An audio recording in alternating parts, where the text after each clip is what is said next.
Hi friends, welcome to the movie review of game changer acted by Ram Charan గారు. Cinema ఎలా ఉంది ఏంటి అనే విషయాన్ని మనం ఇందులో తెలుసుకుందాం. ఇప్పుడు వరకు నా ఛానల్ ఎవరైనా సబ్స్క్రైబ్ చేసుకోకపోతే please subscribe to my channel. ఇకపోతే మూవీ రివ్యూకి వచ్చేసరికి ఎలా ఉంది ఏంటి అనే విషయాలు ఏంటంటే, మూవీ స్టార్ట్ అవడం కూడా ఒక హై అండ్ నోట్ తోటి అయితే స్టార్ట్ అవుతుందండి. స్టార్టింగ్ అంతా బాగానే ఉంటుంది. మూవీని టువర్డ్స్ స్టోరీలోకి తీసుకెళ్లే ప్రయత్నం అయితేనే చేశారు. ఎలా ఉండబోతుంది సినిమా, ఏ ఇష్యూస్ మీద అయితే సినిమా ఉండబోతుంది అనేది మనకి స్టార్టింగ్ ఒక 10 minutes ఆఫ్ ద మూవీలోనే మనకు అర్థమవుతుంది. ఇకపోతే రామ్ చరణ్ గారి ఇంట్రడక్షన్ వచ్చేసి ఒక ఫైట్ సీన్ తోటి, ఒక ట్రైన్ నుంచి వచ్చే ఫైట్ సీక్వెన్స్ తోటి, అలాగే అక్కడి నుంచి హెలికాప్టర్ మీదకి వెళ్ళేటటువంటి ఒక ఫైట్ సీక్వెన్స్ అయితే తీసుకొచ్చారు. అది కూడా బాగానే ఉంది. నెక్స్ట్ వచ్చేసరికి ఐఏఎస్ అంటే ఏంటి, తన పవర్స్ ఎలా ఉంటాయి, ఏం చేయగలుగుతాడు ఐఏఎస్ ఆఫీసర్గా ఉన్న వ్యక్తి నిజాయితీగా ఉంటాయి అనేది కూడా మనకు చూపించడం జరిగింది. ఆ తర్వాత హీరోకి హీరోయిన్కి మధ్యన ఉన్నటువంటి లవ్ స్టోరీని వీళ్ళు చూపించడం జరిగింది. కాకపోతే అది అంత అట్రాక్షన్గా లేదు. ఒక నార్మల్గా తన ఐపీఎస్ గెటప్లో మనకు కనిపిస్తాడు, ఐఏఎస్ గెటప్లో రెండాట్లోనే కనిపిస్తారు. ఐపీఎస్ టు ఐఏఎస్ ఎలా మారాడు అనేది ఆ చిన్న ఇంట్రడక్షన్లో, ఆ చిన్న ఒక ఫ్లాష్ బ్యాక్, హీరో హీరోయిన్కి మధ్యన ఫ్లాష్ బ్యాక్లో మనకి రివీల్ అయిపోతుంది.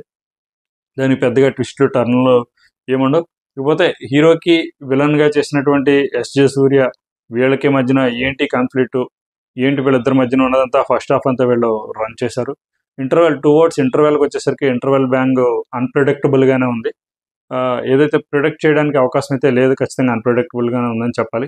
వీళ్ళిద్దరికి మధ్యన వచ్చేటటువంటి సీన్స్, ఒక మినిస్టర్కి ఒక ఐఏఎస్ ఆఫీసర్కి కాన్ఫ్లిక్ట్ వచ్చినప్పుడు ఎవరిది పై చేయిగా ఉంటుంది, ఎవరికి ఏం పవర్స్ ఉంటాయి అన్నదంతా కూడా మనకి ఫస్ట్ హాఫ్లో చూపించడం జరిగింది. అలాగే ఇంటర్వెల్ బాగుంది. ఫస్ట్ హాఫ్లో సాంగ్స్ కూడా ఓకే. తమన్ బ్యాక్గ్రౌండ్ మ్యూజిక్ వరకు కూడా పర్వాలేదని చెప్పాలి. ఫస్ట్ హాఫ్లో ఒక పాట అయితే నాకు తెలిసి తీసేశారని అయితే అనిపించింది, ఒక్క సీన్ దగ్గర మాత్రం. ఇక్కడ సాంగ్ రావాల్సింది, ఆ సాంగ్ కట్ అయిందని అనిపించింది. మేబీ సెకండ్ హాఫ్లో ఉంటుందేమో అని అనుకున్నాం. సెకండ్ హాఫ్కి వచ్చేసరికి ఏదైతే ఇక్కడ ఎండ్ చేస్తారో దాన్ని లాక్కుంటూ తీసుకొచ్చారు.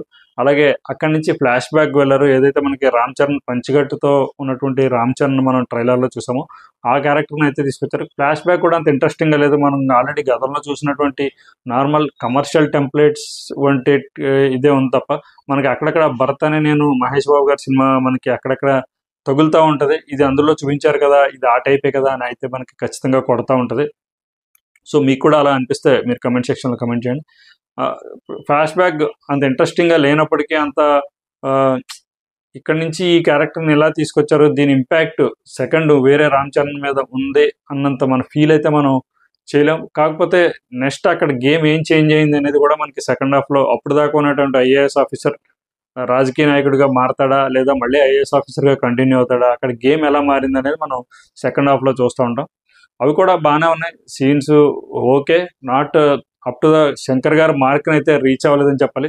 జనరల్గా ఒక కమర్షియల్ టెంప్లెట్ని తెలుగు ఆడియన్స్కి పరిచయం చేద్దామని తీశారో తెలియదు, లేకపోతే శంకర్ గారు ఫ్లేవర్ తగిలిస్తూ కమర్షియల్ తీద్దారో, ఎక్కడో కొంచెం మిస్లీడ్ అయితే అయిందని చెప్పాలి. ఏదో ఒక ఫార్మాట్లో వెళ్ళుంటే బాగుండేది. కంప్లీట్ కమర్షియల్ ఫార్మాట్లోనో లేదో శంకర్ గారి టెంప్లెట్లోనో వెళ్ళుంటే కొంచెం బెటర్గా ఉండేదని అయితే అనిపిస్తుంది. సెకండ్ హాఫ్లో ఒకటే సాంగ్ వస్తుంది, 2 సాంగ్లు అయితే మనకు వస్తాయి.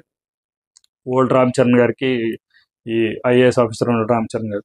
ఈ ఫ్లాష్ బ్యాక్ వరకు అయితే ఎలా ఉంది, తర్వాత నార్మల్గానే వెళ్ళిపోతూ ఉంటుంది.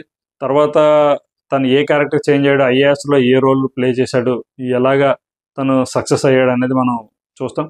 జనరల్ నార్మల్గానే ఉందని చెప్పాలి, ఒక ఎబో యావరేజ్. ఎందుకంటే శంకర్ గారు మూవీస్ని మనం ఇది బాగాలేదు, ఇది అటర్ ఫ్లాపు అని అయితే చెప్తానికి అవ్వదు. కానీ ఒక ఎబో యావరేజ్ మూవీగా అయితే గేమ్ చేంజర్ ఉంటుంది అని అయితే నా అభిప్రాయం. ఇకపోతే మిగతా యాక్టర్స్ పెర్ఫార్మెన్స్కి వచ్చేసరికి రంగస్థలం ఒక మంచి ఇటువంటి సినిమాలు తీసినటువంటి రామ్ చరణ్ గారికి చాలా మామూలు క్యాజువల్ రోల్ కింద చెప్పాలి. ఆయన యాక్టింగ్ వరకు బాగానే ఉంది. ఇకపోతే కియారా అద్వానీకి నార్మల్ హీరోయిన్, మనం ఈ మధ్యకాలంలో చూస్తున్నటువంటి హీరోయిన్స్ క్యారెక్టర్స్ ఎలా ఉంటున్నాయో మామూలుగానే ఉంది. ఇకపోతే అంజలి క్యారెక్టర్ కొంచెం స్కోప్ ఉన్నప్పటికీ ఆవిడ ఉన్నంతసేపు కూడా బాగా చేసిందని చెప్పొచ్చు.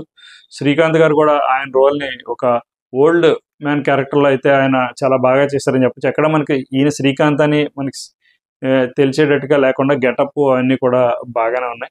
ఇకపోతే మనకి కమెడియన్స్గా వెన్నెల కిషోర్ గట్ట కనిపించారు. ట్రైలర్లో వెన్నెల కిషోర్ ఎంత కనిపించాడో అంతే సినిమాలో కూడా ఉంది. బ్రహ్మానందం గారు ఎంత కనిపించారో అంతే ఉంది, కాకపోతే డైలాగ్స్ ఉంటాయి అంతే.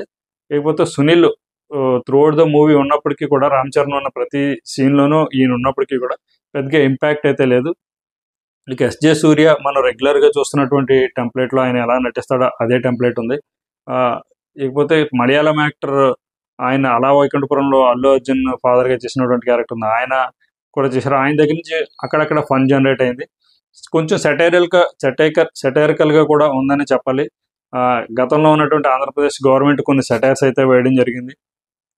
ఓవరాల్గా మూవీ అయితే ఒక ఎబో యావరేజ్గా ఉంది. లాస్ట్లో ఒక మెసేజ్ అయితే ఇవ్వాలని అయితే వీళ్ళు అనుకున్నారు. పథకాలు ఎలా ఇస్తారు, లేకపోతే డబ్బులు పంచిపెట్టి రేట్లు పెంచడం, ఇవన్నీ కూడా ఒక ఎలక్షన్ మూడ్లో ఉన్నటువంటి టైంలో కనుక ఈ మూవీ వచ్చుంటే ఎంతో కొంత ఆ మూడ్లో మనకి కొంచెం హై వచ్చేదని అయితే అనుకోవాలి. అంతా అయిపోయి ఒక గవర్నమెంట్స్ ఇవన్నీ ఫామ్ అయ్యి సాదాసీదాగా నార్మల్గా లైఫ్ నడుస్తున్నప్పుడు ఈ సినిమా వచ్చే టైం సంక్రాంతి టైం అయితే కాదని నా ఒపీనియన్. ఇకపోతే బ్యాక్గ్రౌండ్ స్కోర్ ఓకే, సాంగ్స్ కూడా అంతంత మాత్రం కూడా. నానా హైరానా అన్న సాంగ్ని అయితే మొత్తానికి లేపేశారు, అది ఎక్కడ కనిపించలేదు. అనవసరం కూడా అనిపించింది నాకు, పెట్టకపోవడం మంచిది అనిపించింది, ఇంకొంచెం బోర్ కొట్టేది. సో మనకి ట్రైలర్ చూసినంత స్పీడీనెస్ సినిమాలో అయితే లేదు, నార్మల్గా వెళ్ళిపోతుంది. ఒక ఎబో యావరేజ్గా ఈ సంక్రాంతికి వచ్చినటువంటి మొదటి సినిమా గేమ్ చేంజర్ అయితే మిగిలిపోయిందని చెప్పచ్చు. ఎక్కడ బ్యాడ్ కమెంట్స్ చేయడానికి అయితే ఏం లేవు, అని అలా అని చెప్పేసి సూపర్ బ్లాక్ బాస్టర్ అనడానికి లేదు. ఓకే, ఎబో యావరేజ్ మూవీగా గేమ్ చేంజర్ ఉంటుందని అయితే నా అభిప్రాయం. మీరు ఎవరైనా మూవీ చూసినట్లయితే మీ అభిప్రాయం ఏంటనేది కూడా కమెంట్ సెక్షన్లో కమెంట్ చేయండి. Thank you, bye.